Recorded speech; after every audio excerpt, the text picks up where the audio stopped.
for joining us on this call. We're going to be talking about a deal you recently did in New York, which is a lot of fun. And this was a fix and flip, so I can't wait to get into this. Fix and flip is something I really love doing in my own business. I like to wholesale, but I also like to fix and flip. I think fix and flip is where you can really hit some home run deals. Definitely the deal you're going to share is one of those.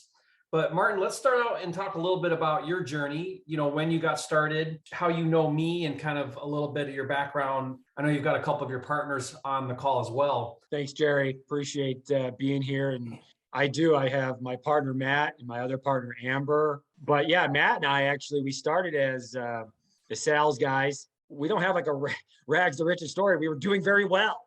And we needed to figure out what to do with our commission checks, to be honest. That's when we started just looking up real estate. How I found you, Jerry, is I think you were probably one of the first to put it on YouTube, honestly. And some of the strategies that you were using, like we had no clue about fix and flip. We didn't know about how to find deals. I mean, this was all new stuff to us. So what happened was, as we were watching videos on, I think this was like 3 years ago, but some of your best videos were 3 years ago. I mean, you got great ones now, but there's some real high impact information from your videos from 2 years ago. One of the things that we had to do was adjust on how we talk to the sellers. So your talk to sellers videos, that was the first script that we used. And we came at it kind of in a different way because a lot of people go wholesaling, flipping, buy a rental. Yeah. We did rental, flipping, wholesaling. You went backwards. We went backwards, but I'll tell you, I think that's the way to do it because wholesaling is the hardest, in my opinion. It truly is. It's the hardest, and I think then flipping is the second hardest. But buying gives you an idea of really what are people looking for? What do people really want? What do investors who are your buyers? What do they truly want? Let's talk about that, Martin. That's a very interesting thought that wholesaling is harder. Here's where I think a lot of people get confused. Wholesaling has the lowest barrier to entry and maybe the lowest risk because, you don't actually own the property. But I think I might agree with you in that to successfully wholesale and build a pipeline where you're hitting, like 3 to 5 deals a month or more, that consistency, you got to create quite an engine of acquisitions. There's some moving parts there that have to be in place. There's a team, there's a marketing expense, like there's some things that have to happen. And then you've got to be willing to just really, pound that pavement, get a lot of rejection, be okay with, 100 no's for every one yes type of thing. And most people can't stomach that, what that takes to kind of build out that model to be successful. It does take a bit of a certain type of personality that's just can grind through that hard part of the business. Whereas fix and flip, if you're willing to take some risk and you're not afraid to own and finance and raise capital, then you can shortcut all of that because boom, you're just now into deals. Like you find a great deal, it fits the formula, a wholesaler brings it to you, you buy it on market from an agent, whatever. And now you're spending your time, energy, and effort rehabbing, dealing with contractors and selling retail. But that whole aspect of acquisitions that wholesalers do, that kind of goes out the window. You don't really spend much time in acquisitions anymore as a fix and flipper. So I agree. There's a lot of parts about fix and flip that are way easier if you can manage the risk of owning real estate and deal with carrying cost, financing. With fix and flip, it's like, money out, money out, money out until it sells and money in. There's a bit of that roller coaster that a lot of people have a hard time managing. That can be a challenge. So there's obviously some trade-offs between the two. There's unfair advantages from everyone. Everyone here in this room has an unfair advantage that they can use. Matt and I's unfair advantage really was that we have Amber. She's Matt's wife, but she's the interior decorator. She chooses and picks out all of the fixtures. She's also a top agent in Rochester. I would say it's a team sport, truthfully. A lot of people think wholesaling, is or fix and flipping. It's all by yourself. I would say try to get as many people as you can involved with it. The mistakes you can not make if you have the right people around you, it will really separate you. Yeah. And a lot of what we did with the contracting stuff, we got from the contracts that you use with your contract. Those fundamentals and those foundations that you've taught and that you have and that you've given, it helped us go from, where we were as like more of a hobby to this is a real business and it's real life-changing stuff.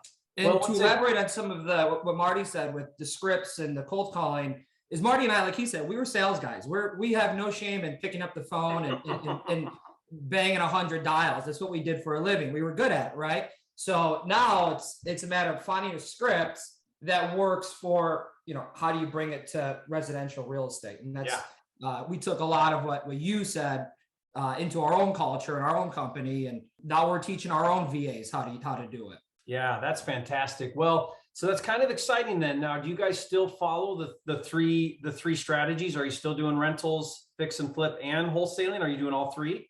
Correct. One of the things I like to tell people is you never want to be a one-trick pony in this business in real estate, because then you limit your ability to do deals. If you just buy a certain type of deal that fits an exact exit strategy, like the assignment of contract technique only, it just limits a lot of things. That's where creative finance comes in. And if you're into that and you want to buy and hold, then you look at deals. The analysis is completely different. What makes sense to keep as a rental may not make sense to keep as a flip. What makes sense as a flip maybe doesn't make sense to wholesale, because you can make a whole lot more if you flip it. And so it just opens up the door for a lot of different possibilities with your exit strategies when you're working on those acquisitions. The challenge is a lot of people, they tend to get okay at a lot of things and not really good at one thing. How have you guys managed that? How have you been able to look at understanding rentals and managing rentals and cash flow? That's a different animal. And then at the same time, flipping with raising capital and contractors, and then wholesalers with acquisitions and cash buyers.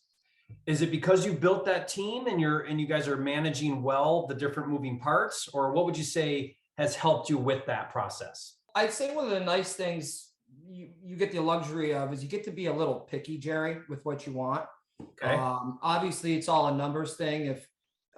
If there's a profit where you can make on a wholesale 10 grand, but you think the ARV in that area is picking up and you might be able to make, let's say, 40 grand, yeah, we're going to take the risk and we're going to flip it. But at the same token, if we have 5-6 flips going on at one time and we just don't have the manpower to get it done, and maybe because we're flipping so much right now, our bank account's a little low, right? Our capital. Yeah. So, hey, let's flip this one, Marty. Let's, make a couple bucks here, and we'll get the next one when it comes along. And then as far as the rentals goes, it just, if it's a good deal in a good area and you think you can get a really good tenant that's going to be there for a long time.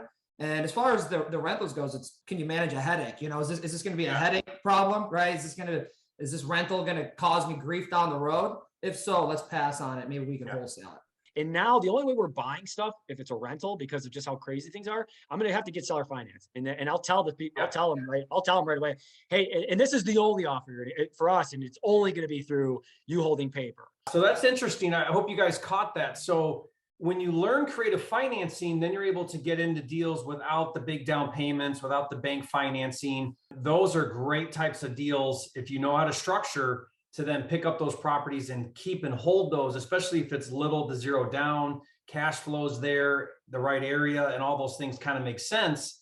Then what you're doing is you're saying, okay, because we're able to structure getting into this deal with this creative long-term financing, let's hold on to this one, keep it as a rental, put it in our portfolio. But again, it's just understanding different ways to get into deals, understanding different ways of exiting deals. And then how does all of that kind of work together? And that's just growing your IQ, your IQ around the real estate business, and really learning and doing those different areas successfully. But I love the idea around that because it just opens up so many more doors. So for me personally, I'm not super heavy on the rental model. I'm not a real big fan of it. I'm changing that mindset a little bit in luxury and a little bit in Airbnb. But as far as flipping, like I look at flipping and I look at wholesale, light rehab, average rehab, heavy rehab, new construction, and everything and anything related to flipping, which to me would be, in and out under a year type of strategies, and creative ways to get into those deals, even flipping them, creative financing to then turn around and still flip it. I want to master the skill of flipping, whatever that looks like. So then when a deal comes in, I can look at it and I can say, well, here's what it looks like if I wholesale it. Here's what it looks like if I wholesale it. Here's what it looks like if I fix and flip it. With fix and flip, I could do various levels. What's going to give me the highest return for the least amount of time, energy, and efforts? And that's the filter I try to put deals through. And then it just opens up to where you're maximizing every opportunity and you're moving yourself into very high profit deals because you're not limited on what you can do with your strategy. So I think that's a very smart way to approach the business. Let's talk about your deal. You've got this deal that you recently flipped, and this was a fairly extensive rehab, right? And you got it for what looked like a smoking deal. Was it 45,000? Is that what you guys bought it for? Yeah, that's right. Yep. And it needed everything, I'm assuming. This was the one time where we're looking at each other like, what are we getting ourselves into? I'm talking piles of garbage, waist high, every bedroom. It's one of those things where we walk down, we're like, I want it. I want this thing. Because it's the challenge, you know? And my wife, she's more the numbers girl for this. So she could definitely help us on breaking this deal down. Ironically, she wanted to be home for this, but she's at a flip staging as we speak. I can see the background. I'm like, that looks like a flip. Okay. Yeah, we're listing it tomorrow. Looks nice. Yeah. Did you put that header in to open up the kitchen? We did. We opened up two walls in that kitchen. Yeah, you guys see that, the header right here? On these older homes, they're very boxy with lots of walls. So you guys, that's a very popular thing to do. You run a header, open this up, creates that open feel floor plan. Buyers want that quite a bit. So it looks beautiful just from the kitchen. And I see your hood over there. Very nice. Congratulations. What are you listing that for? We'll probably list for $189.9, and I anticipate at least $225 sale price. Our market is just insane right now. We're getting way over asking. Is that a strategy on purpose to list it below, knowing that it'll get bid over? Yeah, buyers are conditioned now that they see a list price.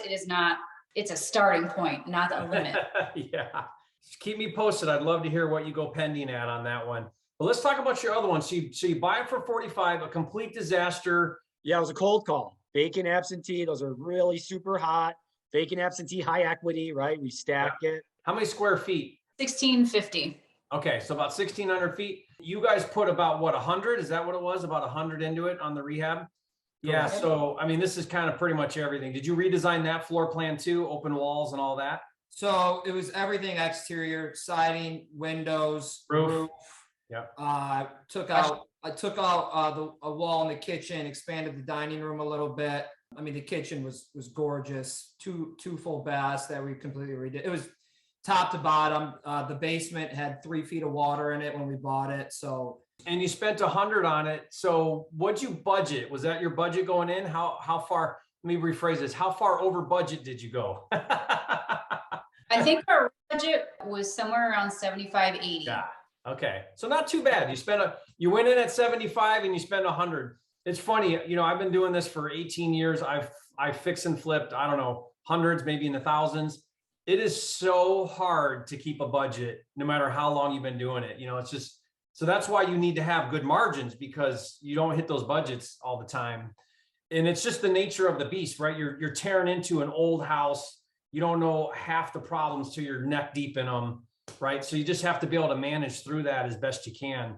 So that's exciting. So you spend 100, you're all in roughly around 145. Now let's take a minute and talk about your financing. Tell me how'd you finance this project? We financed it through hard money. I didn't even know what hard money was until we watched some of your videos on that, you know, and how to approach people with hard money. Hard money typically will lend you a percentage of your total cost. So your acquisition, your buy and your rehab, they take that total number and then they'll lend you typically 80% of cost. So that's loan to cost. They look at ARV a little bit, but their primary concern is, you know, do you have some skin in the game?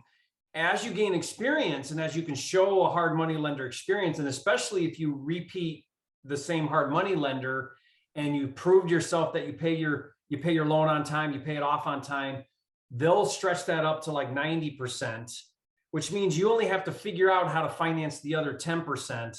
Usually they make you pay a point or two, which is a lump sum of the loan. So 1 point would be 1% of the total loan amount, you know, that you pay that. That's another fee. For flipping, that's amazing and it's awesome. And it's just a cost of doing business. It's short term. You're in, you're out in a few months and it's okay. So we pay that high interest, but it's asset based. They don't care about you. They care about the deal. Like you said, Jerry, if you keep using the same people. And here's the thing though. Here's the winner, right? It's a $45,000 house that's worth $200,000. So if you don't do what you say you're going to do, Marty, well, that's a win for us because we'll just take it and we'll do it. Hard money, they lose if you pay them back. They win if they take your property. Right? Because there's so much equity that they'll take it and they'll flip it and they'll make the big spread. If you, for whatever reason, you flake out and default on the deal. So it's a win-win for hard money. It's a great position to be in on the money side. Was it 90% of buy, 100% of rehab, or 90% of total? It's 100% of the whole thing. So it's Gotcha. 100% rehab, 100% of the purchase price. But Okay. again, that might have been 10 deals in, right? That might have been 10 deals deep to get there. So they actually funded you 100% on this deal. Gotcha. Okay. Yeah. So guys, that does take some time. It takes a relationship.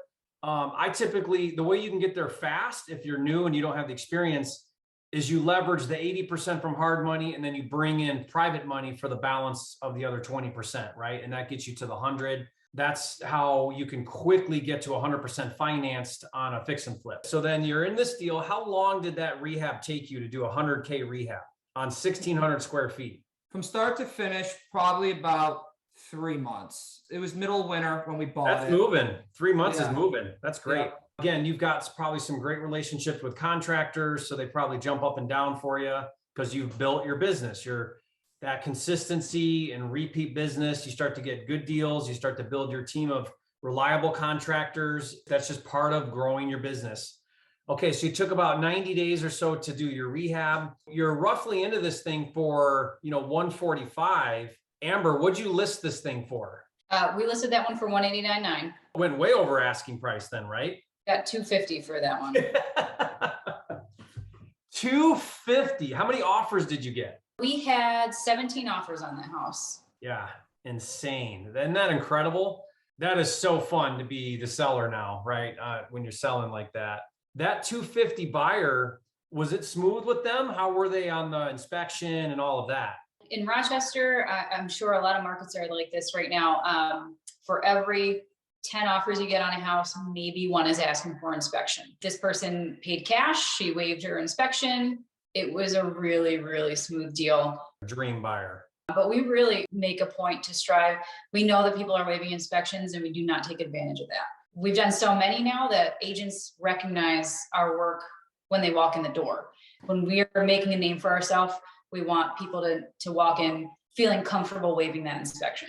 She's the one that's walking these people through it. It's her name's on it too, in a way, because it's her husband. It's her business. She keeps us very honest. And I know she keeps Matt very honest when she's like, no, this has got to be here. Or don't cheap out on XYZ. It's going to work out. My belief when I fix and flip is that first impression is the most important. We actually will not show the house unless it's 100%.